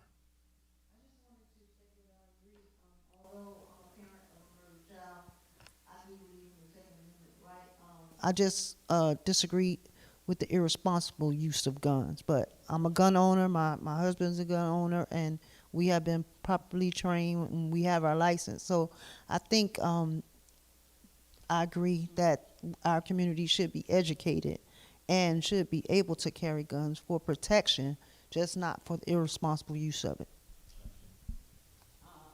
One of the things that I felt after my son was murdered, and I heard he was shot, I've always told my kids to stay away from guns. Me being a single mom, raising them, giving them the best that I had. And my idea at the time was, stay away from guns. You don't need a gun. Guns are bad. Because I didn't know better. But when you learn better, you do better. And when my son was murdered and I heard he got shot, I said, I wished he did have a gun to defend himself. He might be alive. But I told him that guns are bad. I didn't know any better because it was the way my mind had been shaped through the years. My dad never owned a gun. My mom never owned I never saw a gun in a house. I think the first time I ever saw a gun, I was about 30 years old. So guns were seen as bad things, but now I respect guns, and I believe in the Second Amendment. And I had said oftentimes, but I'm beyond that healing place where I say, I wish my son had a gun, and he probably could have shot back. But what was that? What would that have done? Taken another life of another person? So we have two dead men too. So I'm just saying, but I think that guns do have a place in our society. I often think about how in households all across America, there are gun cabinets and gun cases. They say guns are too easily accessed in the black community. They're easier in some of these rural communities in America. Don't white people got more guns in their houses than we have in ours? See, our children got to go out in the streets and find them. All they got to do is go downstairs to the cabinet. A lot of times they got it in their bedroom. It's their gun on the wall to go hunting. So it's a matter of respecting the gun. We have to teach our children how to learn to respect the gun, what it is intended for, when to use it, why to use it, and how. It's gun education. Like, you just said, Mr. Pettis, and I didn't know you was a trainer and all that with the guns. That's good to know, too. So, I think that guns has a place in our society. I will say, as a counterpoint, that the last statistic I read is that most accidents involving guns happen in the home, right? With guns. So I wouldn't beat yourselves up too much for not having it. But more to the point, it sounds as if the way that you all experience the tragedies with gun violence with your loved ones, that I'm not certain that having a gun would have protected them, right? Unless they're driving around like boys in the hood with a gun in their lap. You know what I mean? You need time to unholster it and so forth. So I wouldn't feel too bad about that. Let's move on to solutions, and then we've gone over a little bit, so I ask you bear with me. We'll just give ourselves another 10, 15 minutes here, 15, 20 minutes. We'll definitely wrap up before 8 o'clock. Ms. Foster, We Stand for Justice took part in a march earlier this year, a march against gun violence 2 months ago. Today we're talking here about gun violence. I guess my question to you, and we can open up to others as well, is how effective are marches? I told you, I began the story with Sabine Solomon. We marched, and that was 95. I feel like we've been marching for years, and we're not really seeing any impact. So I'm curious as to your experience with that march, and do you plan on doing it again? What do you think that does in terms of moving this issue forward? I never spoke on that march. I know Senator Pizzo was upset on how it was hijacked, but to be honest, marches, for that march, honestly, for me, it was for the people that lost their loved ones to have a voice and to come together in unity, to meet each other, go over, I had Crime Stoppers there, Miss Susan, who's doing a great job. I had her there to also assist in giving some solutions and some ideas on how the system works. But at that particular march, a lot of the politicians just took over. It became I didn't have any politicians speaking, and behind the scenes, they just had their own agenda. And so I just honestly, and Senator Pizzo was there to experience, who did not speak, by the way. But I just honestly allowed it to happen to show the people the true colors of our leaders, so-called leaders. And I thought that was just an example of what we're going through and why we are where we at today. To your answer to your question, marches, I think we've been marching a very long time. I truly believe it. But if there's no solutions to where you don't have anyone there with any ideas, solutions, detectives to give, any answers to cases, marches are not we're gonna keep marching, to deaf ears. And I don't wanna go on marches, but with solutions, I also wanna say this, we have to change laws. I think as far as like our state attorney's office, we had 1020 life. What happened to 1020 life is not effective. There's a lot of laws that need to be changed that we need to fight for. And also stay on top of our detectives. There's so many cases. Our detectives are overwhelmed. How do they manage and monitor and solve cases when they have cases after cases? So I just think, to your answer, marches are just, I think it's we're done with marching. It's just all about, being proactive and, bringing out some solutions.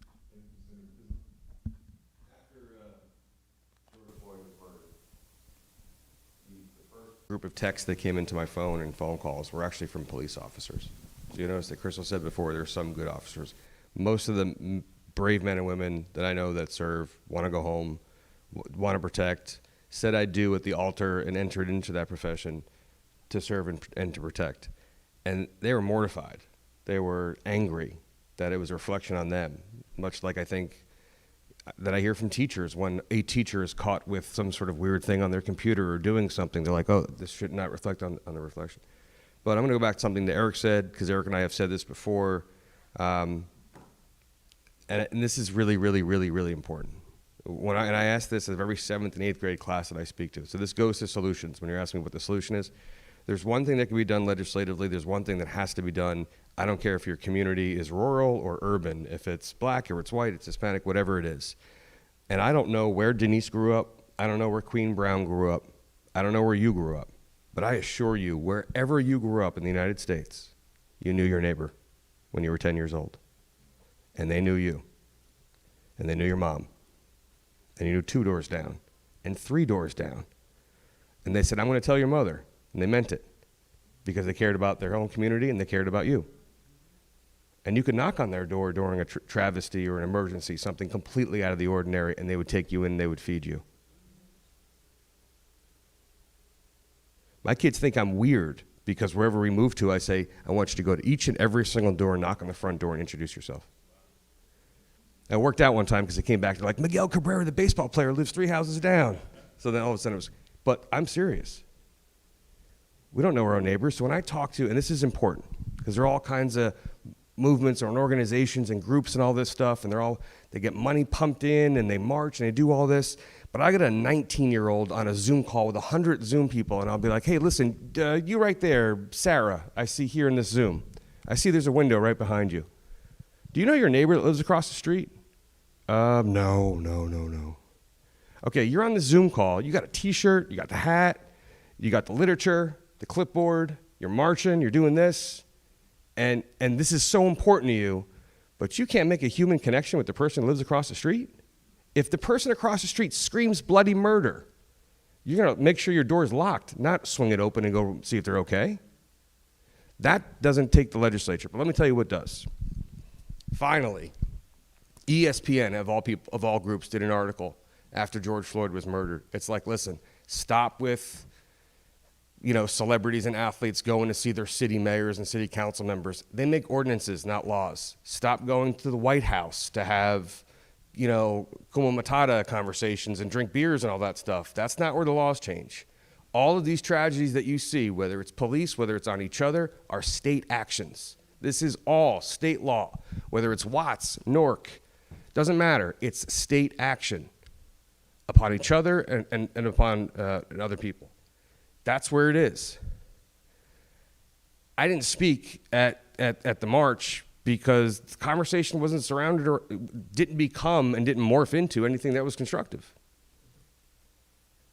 And I didn't mean to cut you off before, be disrespectful when you said about the county money and the county this and the county that. Those are ordinances.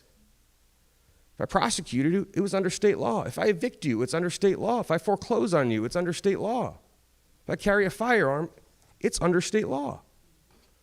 Go to your state legislators. Don't waste time, go right to them. We don't have these slush funds. This is also what I always like to tell the public. Last year, I paid $5,000 to Crime Stoppers when Alana Washington was shot and killed when I was in Tallahassee. I didn't get that from my state account. That came out of my pocket.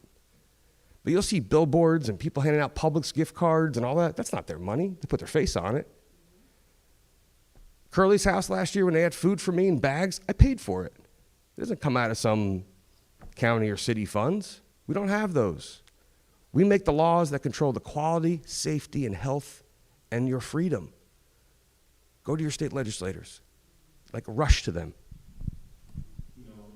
Part of my role is government affairs, external affairs, with part of its lobbying. I've certainly seen the impact of, I'd say, a bolus of activity of residents knocking on the doors, relatively speaking, emailing, calling our lawmakers on the local and state level, and it does change the needle. And I tell you, even in my role at FPL, I'll spend more time dealing with overgrown vegetation or what I'd say more minor issues in more affluent areas. I don't get calls from the gardens and other areas like that where we don't use the voice that we are given to affect change in our community in so many ways. So I appreciate your comment. Senator Piz, you have a brief comment? Yeah, I want to make a very brief comment about marches. Are they effective? Sure. Is your mic on? I probably did. Is it on now? Okay. I've participated. I had the opportunity to participate in marches through the 15 years. My son's been dead. It'll be 15 years in October. And I've had the opportunity to participate in a lot of marches as it relates to gun violence and even other issues. I've traveled, been to Washington and, Liberty City, Overtown. It doesn't matter. But when it comes to marching, I feel that marching are effective. And the marches that I've had the opportunity to participate in, usually before the march is usually the last part of a process. Because some of the marches that I participated in, we would meet, we would organize and come up with a goal, a message, to spread a message. So it may not have immediate effect, but to be visible within the communities, you have people, the marches that I've participated in, you have people that will line up, those that may not know what the march is about. And they'll ask questions. Why are you marching? Why are you out here? It's an opportunity to exchange information. And educate and create awareness and tell them how they too can become a member and get questions. Is this also your concern? So the simply marching just feet on the ground, that may not look like it's effective, but what is effective is the connections that come through the marches, the touching hands, the passing out a pamphlet, educate, create awareness, getting information from you. So it does have an effect. Even when they marched during the civil rights era, they organized first. They went from house to house, state to state. So you got a plan. And it's not the physical march, but it's actually the outreach. Pettis Bridge. They had a specific goal in mind, right? The Voting Rights Act, I believe it was, right? So I understand. So you say marching can be used effectively within a broader strategy. You have a brief comment, and then we're going to move on to the last question here. The difference between those marches is that they were marching unified for a unified purpose. Crystal is much too professional to say it, but when it came to her march, fortunately, she had asked me to set up some of the Zoom calls when they were organizing, and I wasn't part of the organization, but I was setting up the Zoom, so I used my account, and so I could hear some of the stuff while I'm letting them do the Zoom, and I would pick up little pieces, and finally told Crystal, this ain't your march anymore, okay. My advice, and she doesn't mind me saying, was cancel the whole thing. Okay. However, she wanted to continue doing that for the families because it wasn't about her. However, when it came time to the march happening, it became about all of these other people. So it wasn't about her, nor was it about those families. You follow me? So, hijacking the march for publicity, to look like you're doing something. Many of these people don't really care about the other people that are affected. And I hate to even say this, and again, not talking about anybody here, but some of the mothers have found a way to attempt to sell the death of their children. Okay. We've had some circumstances where people have wanted, to use, the Chief Jimmy Brown Show platform, and I'm sure you've probably had the same thing on your show, where they've wanted to use the platform to demand things. We need help with the burial. Okay, well, I'm a planner in real life, so if you tell me you have a goal, I'm gonna help you try to reach that goal. So if I go and say, okay, this person's going to help you by doing this. You need a church. Okay, this church is going to let you use church. Oh, no, that's not big enough. I need to have the Taj Mahal church because it's just the optic. It's got to be better. That church that's going to give it to me free, I need you to find somebody to give me the money to pay this church, because that's when you start to look and say, well, what is this really about? Is it really about your child's death, or is it about what you can get from it? And unfortunately, some folks, they may have that loss, but they're looking at also what they can gain from that loss. And it's sad to say, but I've experienced that. Thank you for that. It's been a very informative discussion, I believe, and I thank you all for that. I'd like to close out with one last question for each of you. Just, what's that one takeaway? I'll give you each 60 to 90 seconds, a closing remark, and that one thing that you'd like to see. Not a lot of people here, obviously, with COVID, but there are a lot of people that are watching. What's that one takeaway that we can have from tonight's discussion, from your experience? Maybe there's something you have not been able to share that you would like us to be able to do, or feel empowered to activate something within ourselves to make a difference in this gun violence debate. I'm going to start with Senator Pizzo, and we'll work our way down. 60 to 90 seconds on that final takeaway. Sure. Every one of us are to blame for crime and for lack of public safety. Denise, you did nothing wrong to lose your child. And you should never think that, or anyone should ever think that. We're all responsible for it, the entire community. And to Eric's point, I've been asked for, if I had honored the requests of family members who have been victims of violence in Miami-Dade County in the last 10 years for their requests, I would have given away $30 or $40 million. However, I'll say this. If something happened to my child, all bets are off the table. I've lost scrutiny, care, concern. Everything I loved and everything I cared about is gone. So I don't blame the moms.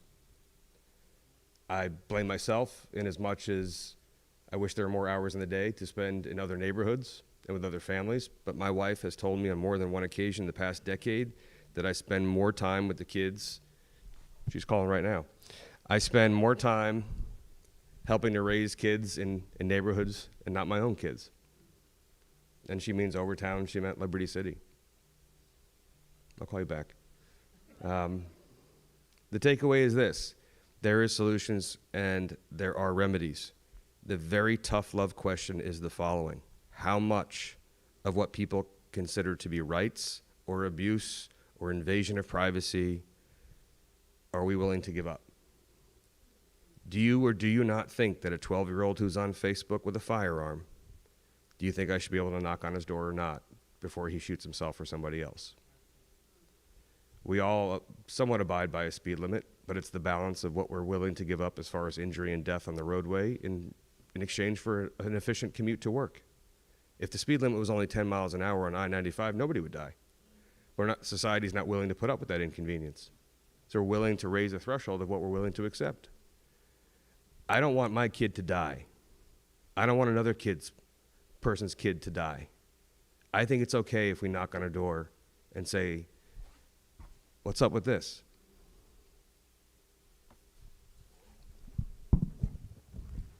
To just share with everyone that the governmental cost of gun violence to cities, counties, and states per one homicide is over $778,000. I would like to see the ARP funds go to communities, urban black and brown communities, to small grassroots organizations who know firsthand how to help these families and work to reduce gun violence. I'd like to see some of those funds, just a small percentage of those funds to go in those communities. ARP, American Rescue Plan funds, that they're going to be distributed in various cities in Miami-Dade County.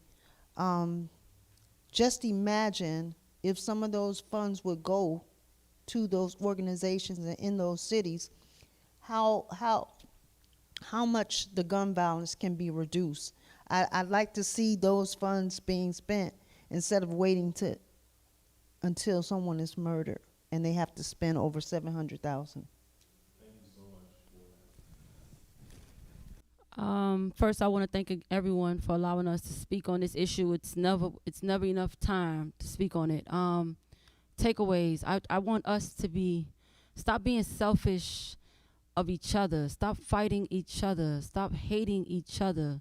I want us to start supporting each other. Support goes a long way. I want us to, know the values of black lives. Black lives don't matter if we killing each other. Know the values of black lives. I want to see us, come together and most importantly, vote. We have to get involved in our community and vote. If we don't vote and get the right leaders in leadership, we will be stagnant. We will be where we are today. And for us fighting, you never know when it can happen to you. No one's, no one understands. No one would have known that these mothers would have lost their child. No one would have known that my brother, the mother of his children, would have lost each other. So, it's so important for us to know the values of life. And, if you know a child that's struggling, if you know a child that needs something, that has no love, no father figure in their home, assist that child. You don't have to be a father to be a parent to a child. You know, and the last thing, I want to see more men. I want to see more men to stand up in the communities, because there's too many mothers doing this alone. And it takes the father. The fathers play a big part in these young men's lives. A lot of these kids that's doing these shootings don't have a father. They're not in a household. They don't have the love. We're not telling them how much we love them. So lack of love, we need to see more of it. And you know, I want our leaders, you know, pay attention. You know, it's not always about the cameras and the money. I really and truly, you know, I really pray that we all vote. There's a lot of change that needs to be done. And I just want to thank Senator Pizzo. He's definitely one that I've just met that's really been standing on the backside and really been very supportive and fighting for because it's not a racist issue, but he's been fighting for the African Americans. But he can't do it by himself. We got to do it with ourselves and each other. So again, you know, we definitely got to start supporting each other.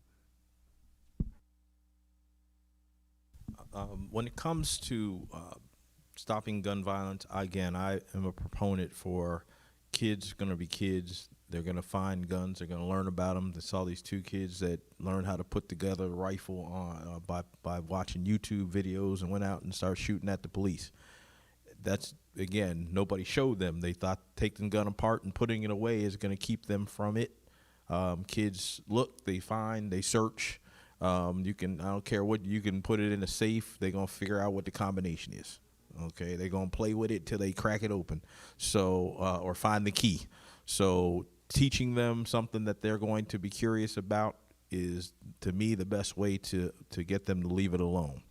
When it comes to funds, the problem with a lot of our political people having those funds to be at their discretion on what organization to give it to, they're typically going to give it to the organization going to supply them with the votes or to silence. You know, I've seen organizations that were advocating for the community suddenly go dark and silent over getting $25,000. Okay. Because they got a couple dollars, you don't hear from them anymore. They're no longer in the paper. They're no longer marching. They're no longer saying a word. Okay, so we're for sale for cheap a lot of the time, and you shouldn't start an organization if you're not going to follow the rules. If you become friends with whomever, tell your friend that I like to say, tell your friend that their zipper's down or their skirt or their slip is hanging. If they're not doing right, you gotta tell them, hey, you're my friend. I can love you, but you're not doing right by the community and by the people. This is what you need to do. Otherwise, I have to do what I have to do. And that's really one of the biggest things. And if you're going to give money to these, and again, I agree with giving money to the community organizations, but they have to have measurable outcomes. You can't just give money because this is who you like or they're your friend or whatever. What are they doing with that money, and what is the measurable outcome for the use of those dollars? And if they're not doing something that's going to benefit and better the community, don't give them the money. Period. Thank you.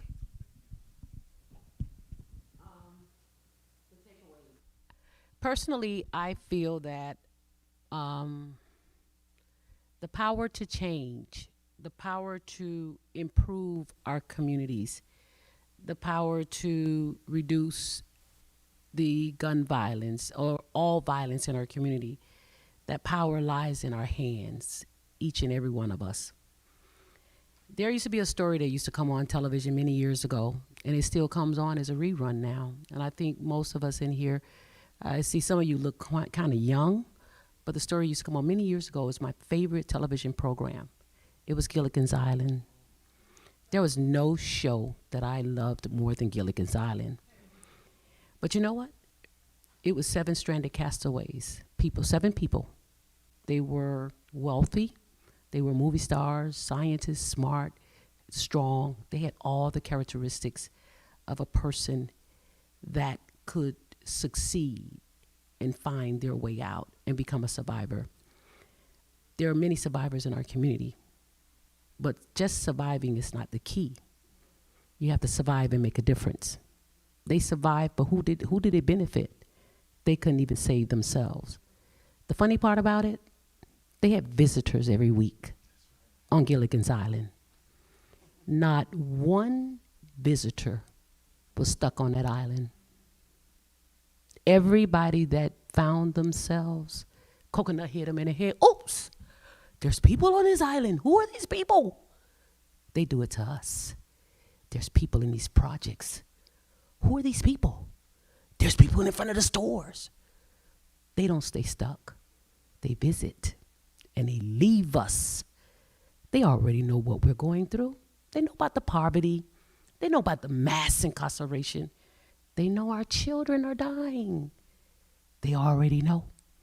But they go home and they talk about it. Those people over there, they don't want to get off that island. They're not coming to save us. We have to save ourselves. Every visitor will go back home wherever they came from. And everybody be crowded around the radio. We good. We sent them to Washington. We sent them to Tallahassee. Now let's see what he's going to do for us. And Professor and Skipper was standing there. But they didn't say anything about us. And we voted for them. Oh, Skipper, Mr. Howell, sit right back in your ear tell. Join us here each week, my friend. We can't be Gilligan. We got to own our power. Just as they come into our community, like you said, they find resources. Why can't we use those resources and build our vessel and save our children and save ourselves? They're not coming to save us. Take that.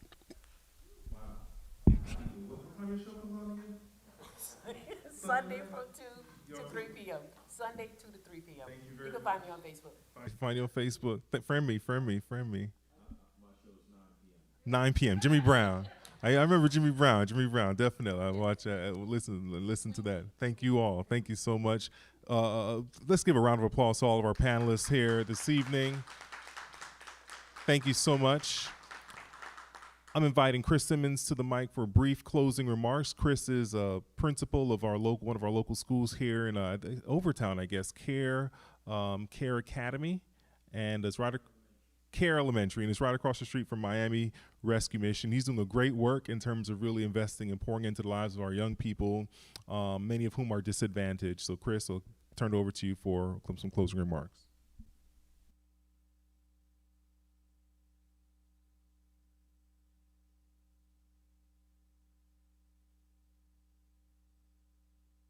Amen. The biggest weapon around. His name was Goliath. And they were scared. But then you see little David come and say in verse 46, "This day the Lord will deliver you into my hands, and I'll strike you down and cut off your head. This very day I will give you the Philistine army to the birds and the wild animals, and the whole world will know that there is a God in Israel." But catch this part. Verse 47, "All those gathered here will know that it is not by sword, nor by spear, no weapon that the Lord saves. Instead, the battle is the Lord's, and he will give you into our hands." Ladies and gentlemen, our biggest weapon is our trust in God. No matter what we go through, our trust in God is what we need to rely on. Now, I'm not sure how many of you remember, but I shared a story with the church one morning for Sabbath that I had a friend that I grew up with in elementary school, went to Oakwood about 2 years before me in Huntsville, Alabama, and made a poor choice. This Vesper thought the title is, "Your DNA and your situation don't determine your destiny, your decisions do." And so he made a choice to get involved with the wrong crowd. He made a choice after 9/11. There was a lot of panic in New York City. And apparently they had a connect in Texas, and they were getting guns, and they were trafficking them to New York City. They got sloppy. They stopped erasing the serial numbers. The FBI got a hold of it, and all of a sudden, Oakwood took a bad hit that morning, and they got arrested. My friend was deported back to Canada. That's where I'm from. Until this day, he's never set foot in the United States again. He made a poor decision. The funny thing was, I was invited to be a part of that crew. He had everything set up for me so that I could be a part of the money that was being made, which was about $10,000 a week per person. That's some big money. Instead, I was brought under the wing by his roommate, Bobby Gordon, making $2.13 an hour instead at IHOP. But I'm standing here today, still in this country. Your DNA doesn't determine your destiny. Your decisions do. I'm going to give you a brief story about another friend of mine because I've had some experiences, not personally with people that have died close to me from guns, but friends that have used them. In 10th grade, I went to an Adventist school my entire life.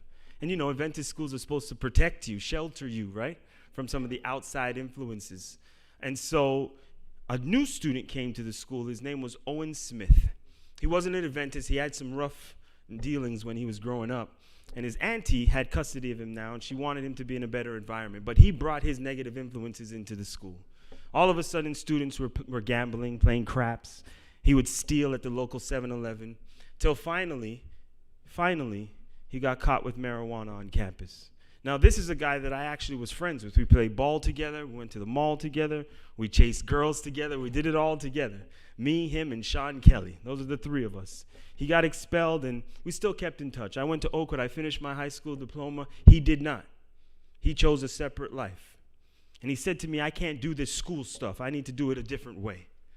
So he came back one day after Christmas vacation, and we were to hang out at the local mall, Eaton Center, downtown Toronto. And so I said, cool, I'll meet you there. We took the train, and now I came back from Huntsville. I had a little bit of a game with me. My friend that went away, that was deported, all of his inheritance, his clothes and stuff came to me because I was his close friend. So I had some nice clothes now, right? I had the Timberland shoes on, the Timberland boots, if you know anything about that, and a leather Avex jacket that cost about $600. It's wintertime. I'm on the train, and 4 guys kept staring at me on the train. Minding my business, I get off at my stop, they get off with me. Minding my business, I'm walking to my destination, they're following me. They end up surrounding me. I'm scared. Because as you know, I'm an Adventist, and that means I'm not a gangster. We sometimes Adventists, we try to play gangster, you know, but I had to put on a front like, what's up? And they were like, what you doing with them shoes on? Where you think you going? I said, I'm going to where I'm going. What you doing? Now I'm scared as heck. And they said, you're going to take that off, or we're going to beat you down and take it off for you. Right there, I didn't know what I was doing. I'm like, Mom, please be praying for me right now. All of a sudden, I heard, back up. I looked down, and there was my buddy Owen. His street name was Jinx. And he had a 9mm. He said, back up. And they were like, Jinx. They knew him. It's cool. I was all caught up in the moment. I was like, yeah, back up. I really scared as heck. I'm softer than the ice cream that comes out of the McDonald's soft serve, by the way. But I got caught up in the moment, and they took off. And I said, bro, you have a weapon? You have a gun? He said, yeah, this is how I eat. I said, bro, you don't have to do that. He said, it looks like I did. What were you about to do just now? I said, well, I had a plan. It was to run really fast and scream help at the same time. But he looked at me and he said, listen, you did the school thing. I couldn't do that. I don't have the mom that you have. I know your mom. I don't have that. This is the life I'm choosing to live. If you want to do something, you want to pray for me, pray that I don't die first. Owen, you serious right now? Have you ever shot anybody before? He looked at me and said, man, there's no bullets in this gun. I have no intent to use this gun, but it sure does intimidate others. Years passed. I'm now a teacher in Miami, moved to Miami, and I never forget sitting at my desk and my cell phone was blowing up. Yo, Chris, did you see your boy on the news? It's 2008 now. What did he just do? I'm like, what is everybody talking about? So I go on the internet, citytv.ca, that's the Canadian Toronto news channel. Headline, nationwide manhunt for fugitive Owen Anthony Smith. Apparently, the guy in 2001 that said he had never used it was just to intimidate, ended up fatally shooting 6 times in the head, Abdakamir Aman. caught on camera. Two gentlemen in the winter ran into the local apartment building. The door was locked, and you seen him. And I kind of remember it on the video. You seen him 1, 2, ba, ba, ba, ba, right there. And I remember saying to myself, oh my goodness, his life is over. Believe it or not, friends, we all have a choice to make. And I'm not going to sit here and say who's right and who's wrong when it comes to your choice with a weapon. But as Christians, we have a job to do, not to force the issue either. Amen? We have a job to do to advocate for our children and those that have been victims to gun violence. But we talk about solutions. And I look at my friend, and it started in high school. Probably before that. And I see this panel here at this church, and before we get to the prisons and before we get to the high schools, we talk about solutions. We need to do this in the elementary schools. Because it's the elementary schools where they're being influenced. Every single rap song, every single song that they watch on music videos and that they hear is promoting what? Gun violence.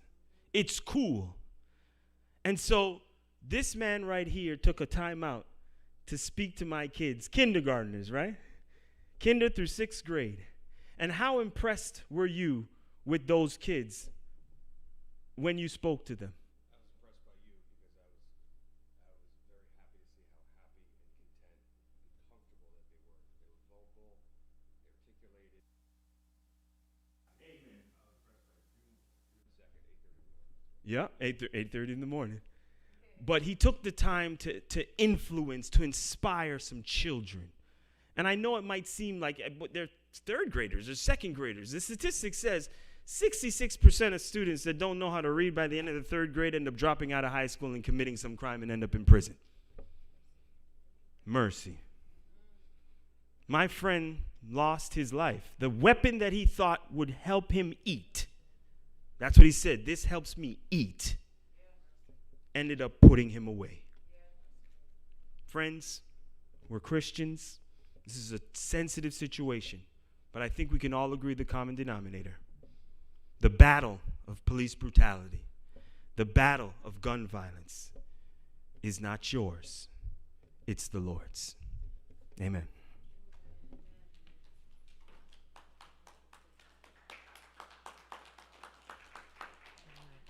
All right, I just want to say a quick thank you to our panelists today for being here and really addressing real talk about real issues. Your takeaways were very powerful. I want to thank our public servant here for the work that you do and the sacrifice that you make and sacrifices you make on behalf of your family. I just want to say thank you for that. And all of our community activists, Ms. Denise Brown, Crystal Foster, Eric Pettis, and Queen Thompson Brown, thank you so much for your presence here this evening and sharing your personal stories. I want to thank as well our technical team. I want to thank Mr. Chris Simmons for the Vesper Thought. And last but not least, I really want to thank our moderator this evening for Brother Baldwin English for moderating this profound topic. So at this time, we'll end with prayer, and we'll have Sister Dominique Diambois. Just a few little announcements.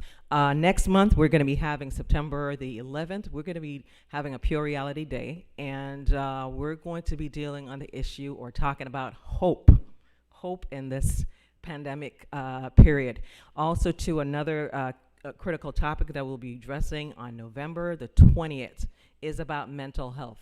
It's going to be dealing about mental well-being when mental health steps out of our own person and it starts to affect everybody else. And then in January, we're also looking at addressing human trafficking. So please stay tuned and keep our ministry in prayer. And thanks again for your presence here this evening. Let's just bow our heads for prayer.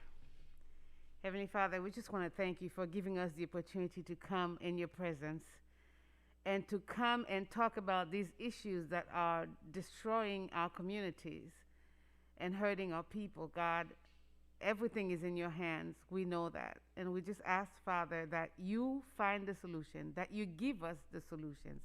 Father, we know that the family unit is the microcosm of society.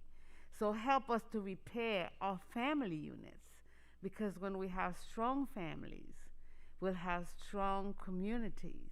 And when we have strong communities, our world will be better. Father, help us to value each other's lives like you value us.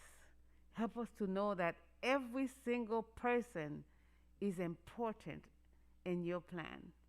And Father, help that everything that is done and said today will have future results, that the people on this panel will be blessed, that their ministries, their missions will continue to grow, and that they will be part of the solution and not part of the problem that is growing. We thank you in advance for answering our prayers, and send us home safely. In Jesus' name, amen.